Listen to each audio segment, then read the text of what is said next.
people make a complaint and they want it to be anonymous. I have very mixed feelings on this. We obviously very much want to protect victims, but what stops a coach like me deciding that I'm having a beef with one of my competitors and I anonymously report them? You know, like obviously at some point the complaint can't stay anonymous. It has to. I think I'm asking you a question. So, in reality, if you make a complaint through the Guardian app and you don't give your name and you want to stay anonymous, there is no way at all that we can get your name, that we can get your number. Okay, so even though you do need a cell phone number to register on the Guardian app, but you don't have access to that? We don't have access to it. And in fact, the day-to-day operations of the Guardian doesn't have it either. And I'll give a nice example. Somebody had made a complaint. We wrote back saying, can you give a bit more evidence? If you want to interview, please, So you can communicate back and forth anonymously? If on the app you say that you'll receive notifications. Oh, great. So you've got to say you want to receive notifications. I wasn't sure whether the complainant was receiving my emails and just, extending. They didn't reply. They didn't reply. So I said to the Guardian, can't you contact the complainant? You don't have to give me the name, the number, anything, and just check that they're getting my messages.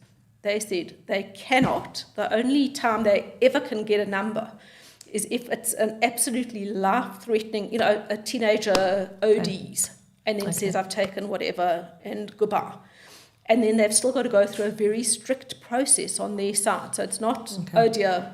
So in practice, I will never know your name and number if you don't want me to. So the anonymity is very well protected, but simultaneously, ideally, people will allow themselves to come forward in a meaningful manner in order to resolve these issues. See, one of the challenges with remaining anonymous is if we ask for a bit more information and we want to get a bit more from you, we can't contact you and we don't know what to do next. So your request for an investigation may not be successful because there may not be enough evidence in what you've written originally for us to investigate.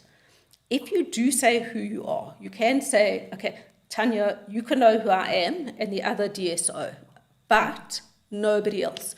Your name will never go into a report that goes to anybody else. It would only be the two of us, and we can then ask you questions. But most importantly, if we know who you are, you somewhat protect it. So if somebody starts intimidating you because they think you've reported or you have reported, or harassing you or threatening you, we can take action because, in fact, you're not allowed retaliatory action against a person who's made a complaint.